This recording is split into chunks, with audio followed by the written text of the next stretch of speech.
El tema para hoy es El libro de Lucas, 15ª parte. Vamos a seguir aquí en Lucas capítulo 17. Y a sus discípulos dice: imposible es que no vengan escándalos, mas hay de aquel por quien vienen. Van a venir escándalos. Escándalo en el original quiere decir lo que hace tropezar a la persona. En la parábola del buen sembrador, cuando cae la semilla en cierta clase de terreno donde la semilla levantaba, pero no duraba nada porque por debajo había piedra y se secaba o se quemaba, y el Señor relata eso a la persona que sigue bien con el mensaje del Evangelio hasta que hayan problemas, hasta que haya alguna clase de escándalo, y hasta ahí llega. ¿Cómo pueden venir los escándalos? Escándalos pueden ser contratiempos, pero también pueden ser personas que deberían de ser nuestros amigos, nuestros colegas, nuestros aliados, que hacen algo que nosotros no esperábamos. Y hay muchas personas que ante una situación de esos desistan de seguir al Señor. Me cuentan que hace algunos años, cuando el escándalo de un famoso predicador de la televisión en Estados Unidos, y después de ese escándalo tan terrible, dicen que hubo más de 400 pastores y predicadores que colgaron la toalla y dijeron: si ese señor no puede, yo tampoco. Y se retiraron del ministerio y echaron para atrás. ¿Por qué? No resistían el escándalo. Porque ellos estaban mirando a un hombre que para ellos era muy grande. Y cuando él falló, ellos no tenían raíces más profundos. No tenían cómo seguir. Nosotros no estamos tratando de atar o de amarrar las personas a nosotros, a que hagan lo que nosotros digamos. Ni siquiera es necesario pensar bien de nosotros. Y en ese sentido también tenemos mucho escándalo, porque hay muchas personas que hablan mal de nosotros. Y el Señor dice que debemos de celebrar cuando eso ocurre. Cuando no es cierto y cuando eso ocurre es motivo de celebración para los verdaderos del Señor. Pero la meta de nosotros es, y la meta de todo ministerio válido, es unir a cada persona al Señor. Que cada uno tenga un vínculo directo con el Señor. Que cada uno esté en comunión con el Señor, escuchando directamente al Señor. Eso es el objetivo de todo ministerio verdadero. Y hay un segundo punto en cuanto al ministerio, y eso es velar y cuidar, vigilar, para que ese contacto personal de cada individuo con Dios se mantenga, para mantener eso. Para eso es que el Señor tiene ministerio. Y la Escritura está muy claro en que todos los que tienen el Espíritu Santo, todos los bautizados en el Espíritu Santo, tienen ministerio. Lo que el Señor ha implementado en la verdadera iglesia, que es el cuerpo de Él, es algo que se llama el sacerdocio de todos los creyentes. Un reino de sacerdotes, donde todos tengan acceso directo al Señor Jesús. Y no solo eso, el plan de Dios, la meta, una de las metas grandes del ministerio de nuestro Señor Jesús, es que nosotros podemos tener comunión y contacto directo con su Padre. Que nosotros podemos llegar en autoridad y bajo el nombre del Señor Jesús, no solo a tener comunión con el Padre, no solo a conocer el Padre, sino a poder hacer peticiones directos a nuestro Padre Celestial. Y es la voluntad de nuestro Señor Jesús que nuestras peticiones sean concedidos, siempre y cuando se hacen en el nombre de Él. Y hacer peticiones al Padre no es solo pedir lo que queremos nosotros y decir en el nombre de Jesús. Él no está hablando de eso. El nombre representa la naturaleza y la autoridad del Señor Jesús. Si vamos a pedir algo en el nombre de Él, es porque es según la voluntad de Él. Él dice que nosotros somos sus amigos si hacemos lo que Él manda. Y Él también dice que cuando somos sus amigos, que Él a sus amigos comparte lo íntimo de sus planes y propósitos. Y lo más íntimo de los planes y propósitos de nuestro Señor Jesús es que nosotros podemos conocer y tener una relación directa con el Padre Celestial. Que el Señor Jesús sea nuestro hermano mayor y que nosotros seamos también hijos y hijas del Padre Celestial. Que el Padre Celestial nos puede bendecir directamente. Que el Padre Celestial nos puede corregir directamente. Que el Padre Celestial puede tener su mano sobre nosotros para que nosotros podamos recibir la preparación para manejar la verdadera herencia que Él nos quiere dar. Nosotros somos, según la Escritura, coherederos con Cristo. En el sistema de la ley de Moisés, el hijo mayor recibía una doble porción. El hijo mayor recibía más que los otros hijos. Y eso es símbolo de que nuestro Señor Jesús recibirá más que nosotros, obviamente. Él siempre será más que nosotros. Él es la cabeza y nosotros somos miembros en particular del cuerpo de Cristo. Dice que es necesario que vengan los escándalos. Siempre nuestra fe va a ser probada. Si nosotros estamos confiados en alguna doctrina que nos enseñaron, o si estamos confiados en algún sistema, estructura religioso, o si nuestra confianza está en algún líder humano, todo eso va a ser probado. Y lo único que va a perdurar, lo único que tiene garantía firme, lo único que puede pasar la prueba, cualquiera que sea, es si nuestra fe y nuestra confianza está directamente en nuestro Señor Jesús. Y si por nuestro Señor Jesús hemos logrado establecer el vínculo esencial con Dios Padre. Dice, mejor le fuera si una muela de un molino de asno le fuera puesto al cuello y le lanzaran en el mar, que escandalizar a uno de estos pequeñitos. Y cualquiera que está comenzando a aprender de las cosas de Dios es un pequeñito en los ojos de Dios. Si no agachamos la cabeza y si no somos pequeños, no podemos entrar. Mirad por vosotros, si pecare contra ti tu hermano, repréndele, y si se arrepintiere, perdónale. No dice si nuestro hermano va a pecar en contra de nosotros, que debemos de una vez de perdonarle. Dice que hay que reprenderlo. Y si se arrepiente, perdonarle. Y si 7 veces al día pecare contra ti, y 7 veces al día se volviera a ti diciendo, me arrepiento, tú le perdonarás. En otra instancia, Pedro le preguntó al Señor que si con perdonar 7 veces era suficiente. Él iba a llevar la cuenta. Y el Señor le dijo 70 veces 7. En terminología de ellos era seguir perdonando las veces que sean necesarios. En esta instancia, como para poder perdonar, se requiere que la persona pide perdón. Hay otro verbo que a veces es traducido perdonar, que quiere decir simplemente soltar la cosa. En Mateo capítulo 6 dice literalmente que si nosotros soltamos las ofensas de los demás, nuestro Padre Celestial nos va a soltar a nosotros. Para soltar no es necesario que la persona pida perdón. Lo podemos soltar a manos de Dios, que el Señor juzga, que eso queda en manos de Él, que Él decida qué hacer. Y entonces Él nos va a soltar a nosotros de la consecuencia de eso. No vamos a tener problemas con la culpa ni de nosotros ni de la otra persona. No vamos a tener amargura ni rencor. Pero nota que sí es necesario hacer algo aquí que se llama reprender. Reprender es hacerle ver la cosa. Dijeron los apóstoles al Señor, aumentanos la fe. Yo creo que el Señor sí nos puede aumentar la fe. Abraham escuchó a Dios y hizo lo que Dios le dijo. Y dice que su fe le fue contado por justicia.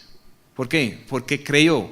No fue solo una creencia mental. Fue una creencia que hizo que Abraham se saliera de un pueblo pagano y contaminado y que viajara al sitio que el Señor le iba a mostrar. Nosotros vamos para un sitio que no conocemos. El Señor quiere que salgamos de la naturaleza de Adán y que ingresamos a la naturaleza de Cristo. Y para que eso se haga de una manera completa, en muchísimos ejemplos de la Escritura es comparado a un viaje que puede ser hasta largo. En vez de ser un solo paso y ya llegamos, es muchos pasos todos los días. O de pronto se queda en algún sitio un rato y después hay que seguir con el viaje. El pueblo de Israel, cuando salieron de Egipto, hubieran podido llegar donde el Señor les llamó. Era un viaje de 11 días. Y el Deuteronomio comienza diciendo que a los 40 años llegaron al sitio, que era viaje de 11 días. Eso no fue culpa de Dios, fue culpa de ellos. Y el Señor dice que lo de ellos es un ejemplo para que eso no vaya a pasar con nosotros, pero sí pasa con nosotros. ¿Y qué fue lo que pasó? La generación que no creyera murió en el desierto, viendo milagros de Dios todos los días, pero murieron en el desierto. Como hemos repetido en otros mensajes, una cosa es creer en Dios y otra cosa es creer a Dios. La Escritura dice que hasta los demonios creen en Dios y tiemblan, pero no les sirve para nada. Entonces el Señor dijo: si tuvieres fe como una grana de mostaza, diréis a este sicómoro: desarráigate y plántate en el mar, y os obedecerá. Y hemos hablado en otro mensaje del sicómoro. Es un árbol que tiene una trayectoria a través de la Escritura. Es un árbol que simboliza, entre otras cosas, o tiene que ver con los comienzos de un trato personal de Dios con los hombres. Abraham tuvo experiencias con Dios debajo de un árbol de estos. Zaqueo estaba subido en un árbol de estos y Dios, el Señor, lo hizo bajar y entrar en la casa con él. Hay ejemplos de este árbol en batallas y en muchas circunstancias. Se podría predicar un mensaje largo y yo no pretendo saber todo lo que simboliza o significa el sicómoro. Solo voy a decir que tiene que ver con los comienzos de un trato personal. Pero también Pablo dijo que cuando él llegó a madurez, que las cosas de niño hubo que echarlos a un lado. Que cuando él era niño, él hacía las cosas como un niño. Pero después llegó el momento de hacer las cosas como un adulto. Y había que poner las cosas de niño a un lado. Eso es lo que el Señor está diciendo aquí, creo yo. Él está diciendo que si tenemos fe, una fe pequeña, pero una fe fértil, fecundo, que si se siembre, aun si sea una semilla de las más pequeñas, va a crecer en un árbol grande, que va a dar sombra, va a dar sazón, va a servir para muchas cosas. Entonces él está diciendo lo mismo que en muchas de las cartas del Nuevo Testamento, que hay una progresión, hay unas bases, hay unos comienzos, hay una leche espiritual, pero el Señor no quiere que sigamos siempre como niños. Él quiere que llegamos a madurez como adultos, en busca de la perfección para que podamos multiplicar la vida que Él ha puesto en nosotros. Entonces el que tiene fe puede poner a un lado las cosas de niños, salir de eso cuando ya es el momento de ser adulto. Hay iglesias llenas de personas donde el contacto que tienen ellos no es directo con el Señor, donde el ministerio se ha metido entre el Señor y ellos como intermediarios, donde han hecho que las personas dependen del pastor o del sacerdote o del anciano o qué sé yo. Y esas personas permanecen como unos bebés perpetuos, si es que han nacido de nuevo, porque hay algunos que ni siquiera son bebés, son fetos espirituales, amarrados a un sistema madre como si fuera por una cuerda umbilical. Y en vez de estar en la luz, están en las tinieblas, porque no han nacido. Y eso no puede permanecer así para siempre tampoco. Pero es muy cómodo para los que quieren tener su reino propio y manejar todo, ellos. Si tuvieros fe como un grano de mostaza, diréis a este sicómoro: desarráigate y plántate en el mar, y os obedecerá. ¿Qué hizo el Señor con el sistema de los judíos cuando llegó Jesucristo? ¿La continuó? No la continuó. Hizo otra cosa. El sistema de los judíos de matar animales, de cumplir ceremonias, desvaneció y siguió otro sistema. Pero los hombres fueron inventando más rituales y cogieron el nuevo pacto y lo volvieron como si fuera un antiguo pacto. Pusieron los hombres a hacer en símbolo lo que solo Dios puede hacer en realidad. Y ahora estamos en una encrucijada cuando el Señor quiere entrar su verdadero pueblo a la realidad de la vida que es Él. Un contacto directo. Él está buscando a los que tienen fe para poner a un lado las cosas del pasado. Cosas que posiblemente fueran útiles en su momento. Un tetero luce a un niño de 6 meses, 9 meses, 1 año, hasta 2 años, quizá 3. Pero ya un joven de 10, 15, 20 años con tetero no luce. Llega el momento en el cual se requiere otra clase de dependencia, otra forma de alimento más fuerte. Y eso es lo que el Señor tiene para nosotros. Y como el mismo Señor viene a vivir en nosotros, y como el Espíritu de Dios puede tratar las cosas de Dios con nuestro espíritu, cuando el Señor está abriendo las cosas, no se requiere de una formación humana excesiva. Dios puede revelar cosas a los que llegan ante Él como niños pequeñitos, y a veces los que han estudiado mucho no los pueden entender. Hay personas que escuchan estos mensajes o vienen a esta reunión y dicen que no entendieron nada. Y hay otras personas que sí entienden.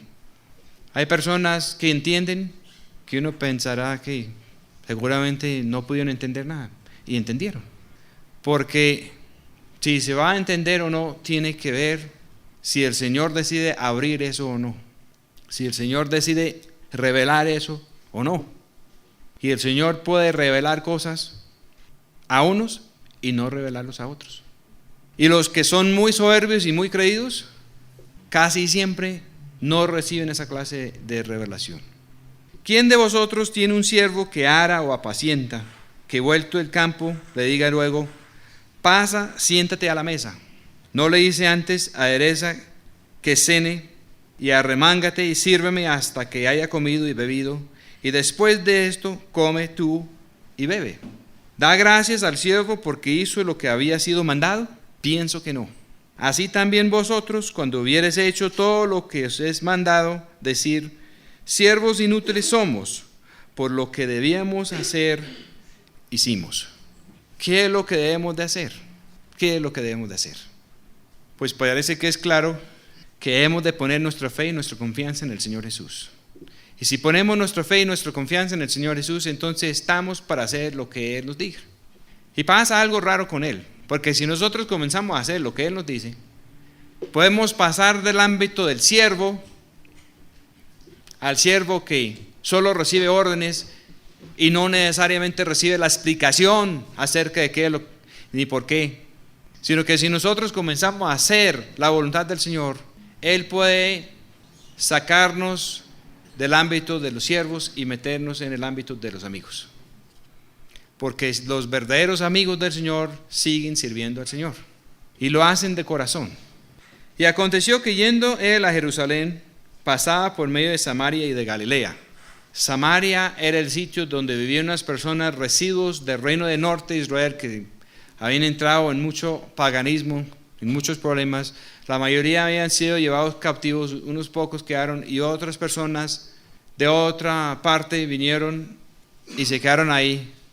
Y ya los de Judá no sintieron que los samaritanos eran propiamente de Israel. Entonces los tenían como en segunda categoría. Ni siquiera comían ni intercambiaban palabras con los samaritanos. Y entrando en una aldea, les salieron al encuentro 10 hombres leprosos, los cuales se pararon de lejos. Tenían que pararse de lejos porque no estaban limpios. Y alzaron la voz diciendo: Jesús, Maestro, ten misericordia de nosotros. Cuando Él los vio, les dijo: id, mostraos a los sacerdotes. Y aconteció que yendo ellos, fueron limpios. Ellos clamaron al Señor. El Señor les dio la orden. Y cuando ellos comenzaron a cumplir la orden que el Señor dio, resultaron limpios. Entonces uno de ellos, como se vio que estaba limpio, volvió glorificando a Dios a gran voz, y se derribó sobre el rostro a sus pies, dándole gracias, y este era samaritano. Y respondiendo Jesús dijo: ¿no son 10 los que fueron limpios? ¿Y los 9 dónde están? ¿No hubo quien volviera y diera gloria a Dios sino este extranjero? Y le dijo: levántate, vete, tu fe te ha salvado. Mire lo que pasó. 10 leprosos, y la lepra es símbolo del pecado en la Escritura. 10 leprosos clamaron al Señor. El Señor les dijo qué tenían que hacer. Todos días se limpiaron. El Señor puede limpiar a todos de su pecado. Pero uno solo, que era extranjero, que no era propiamente Israel, volvió a dar las gracias a Dios, glorificó a Dios por lo que había hecho Jesús. El Señor Jesús dice en otra parte que Él quiere que vean nuestras buenas obras, las obras que Él hace en nosotros y a través de nosotros, para que puedan glorificar a nuestro Padre Celestial. Y esto fue lo que pasó con el samaritano, con el extranjero, pero no con los que eran propiamente de Israel. Ellos se fueron limpios de su lepra, pero el Señor dijo a levántate, vete, tu fe te ha salvado. 9 se fueron limpios de la lepra, 1 se fue limpio de la lepra y salvo también. Y el que se salvó no fue israelita.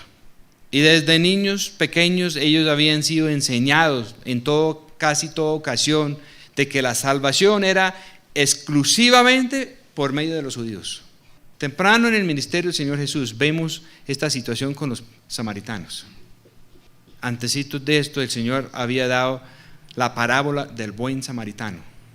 En otro evangelio el Señor había tenido un trato muy especial con una mujer samaritana junto a un pozo de agua, y a través de ella había evangelizado todo un pueblo de samaritanos.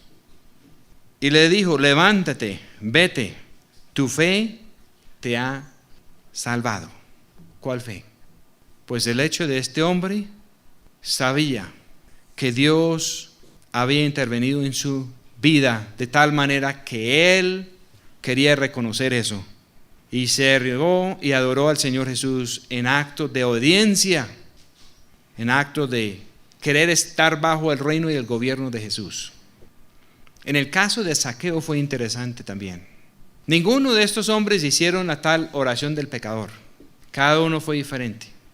Cuando Jesús estaba en la casa de Zaqueo, Zaqueo comenzó a arrepentirse y comenzó a corregir injusticias. Y el Señor simplemente dijo, hoy la salvación ha llegado a esta casa. Y preguntado por los fariseos cuando habían de venir el reino de Dios, les respondió y dijo, el reino de Dios no vendrá con observación, ni dirán, helo aquí o helo allá, porque he aquí el reino de Dios entre vosotros está. Él era el reino de Dios en ese momento y ahí estaba entre ellos y no se dieron cuenta. Y estaban preguntando que cuándo iba a venir el reino de Dios y ahí estaba el rey. Y ya personas estaban comenzando a entrar en alianza y de estar bajo el mando y el gobierno del rey. Ya el reino de Dios estaba y ellos estaban preguntando que cuándo iba a venir. Entonces el Señor les dijo, no va a venir con observación. Ustedes nunca se van a dar cuenta cuando llegue el reino de Dios. Porque el verdadero reino de Dios no es de este mundo. Este mundo es un sistema, hace las cosas de cierta manera y el Señor no viene a hacer las cosas así. Y Él no viene a quitar a los grandes de este mundo de sus puestos para Él tomar esos puestos. Llegará el momento cuando todo esto se va a ver al suelo. Y el reino de Dios es otra cosa. Y el reino de Dios comienza cuando Él está entre nosotros. Y ahora por el Espíritu Santo, Él tiene la capacidad de estar por dentro de cualquiera de nosotros. Hay momentos de religiosos, de experiencia religiosa en el pasado, cuando personas han tenido muchas lágrimas y hay otras etapas de la historia donde no se destaca tanto la experiencia religiosa. Nosotros estamos en una etapa ahora cuando no estamos viendo tanta experiencia única. Estamos viendo personas que comienzan a afinarse, comienzan a orientarse a la luz, comienzan a buscar y a responder a lo del Señor. Personas que a veces reciben a una persona enviada por el Señor y donde el Señor está haciendo una obra poco a poco. Dice que es como un amanecer, no se sabe a qué horas fue, pero amaneció. Comenzó tan lento y tan gradual que no podemos decir exactamente cuándo fue, pero en un periodo de media hora la situación aclaró. Estamos en una situación así, que el Señor comienza aún para las personas que han tenido experiencias religiosas. Y las experiencias religiosas no son todo el asunto, porque ninguna experiencia de esos dura para siempre. Y también el enemigo puede entrar y hacer falsas experiencias. Y eso pasa mucho. Lo verdadero del Señor amanece, aunque puede demorar algo.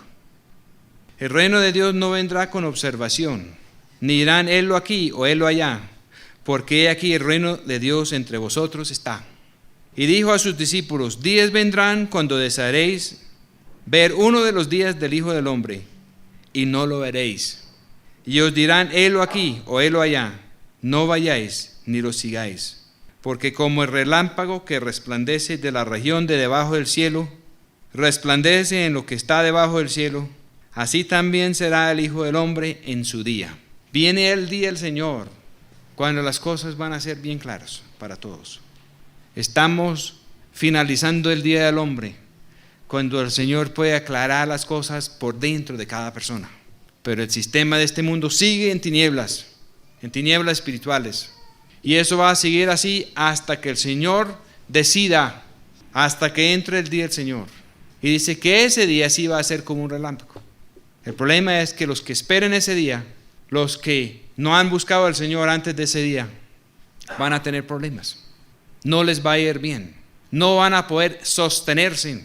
Dice que lo más difícil en el tiempo final, dice la Escritura, es simplemente quedar afinado y parado ante lo que viene. En las batallas antiguas, los vencedores eran los que quedaban parados en el campo de la batalla. Y eso es lo que dice la palabra de Dios. Que viene el Señor, que viene la gloria del Señor. ¿Y quién puede quedarse de pie en ese día? Apocalipsis capítulo 6 termina diciendo que cuando viene eso, todos los moradores de la tierra, grandes y pequeños, van a buscar esconderse de la presencia del que viene. No van a querer estar ahí de pie. No van a poder estar.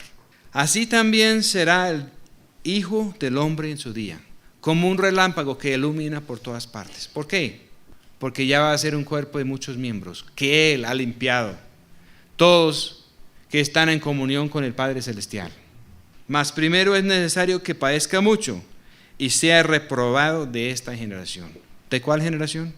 De la generación de los que viven según este mundo, de los que viven para sí mismos, de los que no han tenido un trato de Dios en su corazón, de los que son duros de corazón. Ellos siempre van a rechazar y siempre van a perseguir a los verdaderos seguidores de Dios. Siempre va a pasar. Va a pasar hasta el tiempo final, hasta cuando el Señor sea por invertir las cosas. Y como fue en los días de Noé, así también será en los días del Hijo del Hombre. Comían, bebían, maridos tomaban mujeres y mujeres maridos, hasta el día que entró Noé en el arca y vino el diluvio y destruyó a todos. Así también como fue en días de Lot, comían, bebían, compraban, vendían, plantaban, edificaban, mas el día que Lot salió de Sodoma, llovió del cielo fuego y azufre y destruyó a todos. En el primer caso, los que estaban en el arca se salvaron. Todos los otros fueron destruidos. En el caso de Sodoma eran los que fueron con los ángeles de Dios sin mirar para atrás. Y Dios los mandó sacar de la ciudad de Sodoma. Y después todo fue destruido. Como esto será el día que el Hijo del Hombre se manifestará. Primero él dice que el reino de Dios no viene con observación. Es algo que durante mucho tiempo todos hemos tenido la oportunidad de acatar al verdadero reino de Dios. ¿Cómo?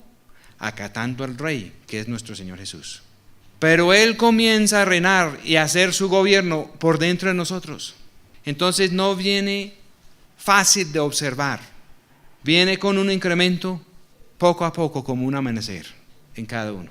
Pero llegará el momento cuando Él va a ser manifiesto. Él con todo su pueblo. Y ese día va a ser como un relámpago continuo. Todo va a quedar iluminado. En aquel día el que estuviera en el terrado y sus alhajas en casa, no descienda a tomarlas. Y el que en el campo, asimismo no vuelva atrás. Acordaos de la mujer de Lot. En ese día hay que marchar, hay que caminar con el Señor. No se puede mirar atrás y anhelar cómo estábamos haciendo las cosas. La única manera de seguir adelante es hacer las cosas como el Señor quiere y no volver a los tesoros de nosotros que no son verdaderos tesoros. Anhelar lo que Él nos muestra e ir con Él para donde Él quiere ir. Eso será la única forma de tener seguridad, de ser hallado haciendo la voluntad de Él, de ser hallado andando con Él, de ser hallado obedeciéndolo a Él. Cualquiera que procurare salvar su alma, la perderá, y cualquiera que la perdiere, la vivificará. Otras traducciones dicen su vida, pero es la palabra aquí para alma. Muchas traducciones dicen vida, y la vida y el alma son más o menos lo mismo. Excepto que muchos cristianos, en especial los evangélicos, tienen la idea de que ellos quieren salvar su alma. Y se ha confundido su idea acerca de la salvación, porque la idea de ellos de salvar su alma es hacer lo que ellos quieren y quedar bien, y no, para que no les vaya a pasar nada haciendo lo que ellos quieren. Y aquí el Señor dice que eso no va a salvar a nadie, que la única manera de salvar nuestra alma es haciendo lo que nosotros no queremos, yendo por un camino de muerte a lo que a Dios no le gusta en nosotros. Y eso es la única manera de vivificar verdaderamente nuestra alma. Nuestra alma se va a vivificar, se va a limpiar, se va a purificar, se va a restaurar haciendo lo que Dios quiere. Os digo que aquella noche estarán dos en una cama, el uno será tomado y el otro será dejado. Dos mujeres estarán moliendo juntas, la una será tomada y la otra será dejada. Dos estarán en el campo, el uno será tomado y el otro será dejado. Y le respondieron, y respondiendo le dicen: ¿dónde, Señor? Y él les dijo: donde estuviera el cuerpo, ahí se untarán también las águilas. Esta palabra para águilas aquí es un animal que comía de lo muerto. Y a mí me parece que los que son tomados aquí son los que resultan allá arrumados, muertos. El Señor dice en otra parte que Él va a sacar los impíos de entre los justos. En otra parte Él dice que Él va a sacar la cizaña primero y después el trigo. Hay muchas personas que enseñan de que si se hizo la oración y se hizo caso a ellos, entonces cuando las cosas se ponen mal, va a venir el Señor y va a tomar quién sabe para dónde a estas personas, y los otros todos van a estar en graves problemas, que es que en la gran tribulación. Pero en Apocalipsis, cuando están los 144,000 encima del monte de Sión y preguntan de dónde han venido, cómo y de dónde, la Escritura dice que estos han salido de gran tribulación. Todos los verdaderos creyentes han tenido gran tribulación desde el comienzo del Evangelio. Siempre va a haber gran tribulación para la persona que sigue al Señor. Pero al final, la Escritura habla de algo que es una tribulación que no afecta a los verdaderos creyentes. Es una tribulación que arrasa con el que no es, con los que parecen ser y no son. Es un momento cuando depende qué estamos haciendo, cuando seremos sorprendidos o hallados por lo que viene. Dice en otra parte que va a ser como cuando un patrón puso encargados, se fue a un viaje largo y no sabían a qué hora ni cuándo iba a regresar. Pero el día que regresó de sorpresa, él encontró unos borrachos pegando a los otros empleados, pero encontró otros siendo fiel, dando a todos su comida al tiempo debido. Que a los unos les fue mal y a los otros les fue bien cuando volvió el patrón. ¿Qué hizo el patrón? Sacó los malos de su hacienda, los echó y cogió los que habían sido fieles, aun si hubiera sido en poquito, y les dio más responsabilidad. Eso es lo que pasó y eso es lo que va a pasar. Cuando vuelve el Señor, Él va a asegurar un cambio de muchas cosas. La manera de hacer las cosas va a ser la manera que agrada a Él. Y obviamente va a haber un conflicto. Y va a seguir un conflicto hasta el tiempo final. ¿Qué pasó en días de Noé? Estaban haciendo ellos una cosa, otra cosa. ¿Qué estaban haciendo? Comían, bebían. Maridos tomaban mujeres y mujeres maridos. Hasta el día que entró Noé en el arca. Y hasta ahí llegaron. Una de las cosas claves en la Escritura y uno de los proverbios más importantes dice que una de las mejores cosas que puede obtener un hombre es cuando Dios le da mujer. Cuando Dios tiene la mano en el asunto es una cosa, y cuando los hombres hacen los matrimonios es otra cosa. El Señor dijo que no debemos de buscar qué comer, qué beber, con qué vestirnos, sino buscar primero el reino de Dios y su justicia, y lo demás por añadidura. En días de Noé, el único que fue hallado haciendo la voluntad de Dios fue Noé, porque Noé halló gracia ante Dios. Y Dios le mostró el plan de cómo salvarse. Pero el plan de cómo salvarse a Noé y su familia implicó 100 años de trabajo, todos los días, haciendo la voluntad de Dios, y Noé y su familia no estaban haciendo lo que hacían las otras familias. Las otras familias estaban haciendo otras cosas, mientras que Noé y su familia estaban haciendo la voluntad de Dios. Y al final de cierto tiempo, por haber hecho la voluntad de Dios, había un arca y se salvaron. Dios mismo selló la puerta. Noé se salvó con todos los animales necesarios para repoblar la tierra, y hasta con 7 parejas de cada animal limpio, cada animal doméstico. Lot no se salvó con nada, ni siquiera se salvó con una mujer. Lot estuvo con un corazón que gemía y clamaba por lo que estaba pasando alrededor, pero Lot no estaba haciendo la voluntad de Dios.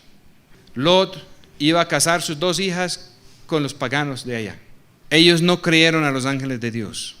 Cuando los hombres de Sodoma hubieran violado a los ángeles de Dios, Lot quiso entregar sus hijas a esos hombres perversos así. La fe de Lot no estaba muy grande, pero Lot tenía un corazón que todavía se compungía viendo lo que pasaba, y tenía su tío Abraham que oraba, intercedía y hablaba con Dios. Abraham sí sabía qué iba a pasar y intercedió tratando de salvar a Lot, y hasta cierto punto lo pudo salvar. Dios envió sus ángeles, y antes de destruir a Sodoma cogieron a Lot y los suyos y prácticamente tuvieron que arrastrarlos pataleando para sacarlos del pueblo. Y aún así la señora volvió a mirar atrás y ahí quedó. Y terminaron allá arriba en una montaña. Las hijas ya no tenían maridos, y entonces se emborracharon y seducieron su propio padre. El primero se llama Moab, que quiere decir de su propio padre. El segundo se llama Amón, que quiere decir de su propio pueblo. Y son símbolos de los que quieren tener su propio padre en la religión, o los que quieren hacer la voluntad del pueblo en la religión. Y la Escritura dice que un moabita y una amonita no pueden entrar en la verdadera congregación de Dios ni hasta la 10ª generación. Dios los mandó salvar por Abraham, pero no estaba interesado en tener gente así en su presencia. Va a ser como días de Noé, va a ser como días de Lot. Unos se salvan de una manera, otros se salvan de otra manera. Noé se salvó, y todo lo que Noé había hecho se salvó. Y el hecho de que Noé había durado todos esos años haciendo la voluntad de Dios hizo que toda la creación que Dios quiso preservar se salvara también en la obra que hizo Noé. La Escritura dice que la salvación es por la gracia y también por la fe. Dios, por su gracia, reveló su plan a Noé, pero Noé por fe tuvo que implementarla. Si Noé hubiera dicho: bueno, Señor, maravilloso esto, y si hubiera seguido allá en las fiestas y revuelto entre la vida desordenado de todos los demás de su época, quién sabe cómo hubiera sido la cosa. La Escritura dice más adelante que unos se van a salvar y van a lucir, y lo que han hecho va a quedar preservado porque fue lo que Dios ordenó hacer, y que otros pueden ser salvos, pero todas sus obras van a quedar destruidos en ese día, porque todas sus obras eran cosas pereceras. Y otros se van a perder, no solo sus obras, sino ellos también, dice la Escritura. 2 estarán en el campo, el uno será tomado y el otro será dejado. El Padre Celestial envió obreros de él a sembrar lo que él quiso, pero dice que de noche, cuando dormían los hombres, un enemigo se metió y sembró otra cosa. 2 estaban sembrando en el campo. El buen sembrador sembró buena semilla, pero llegó el enemigo y sembró otra cosa. Y la orden desde arriba era: no trata de rectificar esto ahora. no queremos dañar el trigo por estar arrancando cizaña. Déjalo hasta la cosecha. Por los frutos los conoceráis. Cuando es bien claro qué es cada cosa, entonces ata en manojos la cizaña y quémala. Y entra el trigo al granero. Hay muchas personas recogiendo gente ahora detrás de algo que no es la vida del Señor, que no es la voluntad del Señor. Lo están recogiendo alrededor de ritos, lo están recogiendo alrededor de programas, lo están recogiendo alrededor de religión de hombres. Y temo que algunos de ellos están atando manojos de cizaña. Y les dijo también una parábola sobre que es necesario orar siempre y no desmayar, diciendo: había un juez en una ciudad el cual temía a Dios, el cual ni temía a Dios ni respetaba a hombre. ¿Será que hay jueces todavía así? Este juez no, era en una ciudad, ni temía a Dios ni respetaba a hombre. Había también en aquella ciudad una viuda, la cual venía a él diciendo: defiéndame de mi adversario. Pero él no quiso por algún tiempo. Pero después de esto dijo dentro de sí: aunque ni temo a Dios ni tengo respeto al hombre, todavía porque esta viuda me es molesta, le haré justicia, porque al fin no venga y me muela. La viuda lo iba a acabar con su insistencia todo el día, todos los días. Y dijo el Señor: oíd lo que dice el juez injusto. Y Dios no vengará a sus escogidos que claman a Él día y noche, aunque sea longánimo acerca de ellos. Os digo que los vengará presto, pero cuando el Hijo del Hombre viniere, ¿hallará fe en la tierra? Él los va a vengar presto. Presto no quiere decir pronto, presto quiere decir que cuando Él decida hacerlo, es de repente la cosa, aunque puede ser demorado. Cuando el Hijo del Hombre viniera, cuando el Señor vuelve, ¿hallará fe en la tierra? La tierra es símbolo de la iglesia. Y tenemos muchos sitios llamándose en iglesias donde hay muy poca fe. No sabemos dónde va a encontrar fe. Hay muchos sitios que dicen que son la tierra de Dios. Muchos que dicen que son de Dios. Pero ¿dónde está la fe? La verdadera dependencia de Él. Pero es curioso aquí también donde dice que Él los vengará presto. Esta palabra vengar en lo original, si tuvieron la oportunidad de estudiarlo desde donde comienza en el hebreo, es la misma palabra que para redimir y rescatar. El redentor en la familia era la persona que, si alguien caía en esclavitud, era el varón mayor y tenía la obligación de ir a redimirlos y sacarlos, rescatarlos de allá. Y la misma palabra es que si alguien mata a alguien en la familia, esa es la misma persona que tiene la obligación de vengar esa muerte. La misma palabra. La palabra quiere decir arrasar con unos y liberar a otros. En el Antiguo Testamento era la responsabilidad de cada cabeza de hogar. Pero en cierta parte el Señor dice que la venganza es de Él. La venganza es mía, dice el Señor. Y los que tienen su fe verdaderamente puesto en el Señor, dejan la venganza en manos del Señor. Nosotros ni podemos redimir a nadie, ni podemos vengar a nadie. Nosotros no somos los redentores. Nosotros no somos los intermediarios. Nosotros no somos las personas para controlar las vidas de los demás. Nosotros no somos las personas para tomar la ley en nuestras propias manos. Nosotros tenemos que dejar eso en manos de Él. Y nosotros más bien poner nuestra fe y nuestra confianza de que Él sí va a hacer justicia por nosotros. A veces personas me han preguntado acerca de qué situación, que tal persona está hablando mal de nosotros, que tal persona está haciendo daños, que qué hay que hacer. Bueno, si hay la forma de aclarar algo, pues vamos a aclararlo. Pero no tenemos que ser fanáticos defendiéndonos. Y mucho menos tomar la ley en nuestras propias manos. El Señor dará un tiempo prudente a todos para el arrepentimiento. Y cuando el Señor quiera, así como vendrá un momento cuando Él vendrá y va a arrasar con el sistema de este mundo, así en cualquier caso individual, Él puede decir hasta aquí nomás. Él puede tomar esa decisión. Nosotros debemos de dejar eso en manos de Él. Y eso es nuestra mejor defensa. Y es lo que da la oportunidad para que se conviertan los enemigos de nosotros y también si son los enemigos de Dios. El Señor dice que hay un juez que no tema ni a Dios ni al hombre, y a veces aún hace lo justo porque alguien lo presiona. que por la incomodidad de la presión. Entonces, ¿cómo sería Dios que le gusta escuchar a su pueblo cuando su pueblo tiene justa razón? ¿Y no era que va a intervenir? Sí va a intervenir. Sí va a intervenir. Y cuando lo hace, lo va a hacer presto. Lo va a hacer de repente. Va a ser como un día de Noé, que estaban haciendo tal cosa hasta el día que todo se vino abajo. O como en tiempos de Sodoma, que estaban haciéndolo ellos hasta el día que Dios sacó ciertas personas y llovió fuego sobre el resto. Estamos en un momento cuando el reino de Dios sigue viniendo sin observación, porque el reino de Dios se está fomentando por dentro de cada uno que pone su fe y confianza en Él. Por gracia de Él, Él hace la obra para hacer por nosotros lo que nosotros no podemos hacer y para incrementar nuestra fe, para que podamos creer más y depender más y más de Él y no tomar la ley en nuestras propias manos. Pero llegará un momento cuando de repente las cosas se van a cambiar y lo que no se veía se va a ver. En días de Gedeón guardaban la luz entre un cántaro y quedaban a medianoche en el campamento del enemigo. La luz estaba ahí, pero el enemigo no lo veía.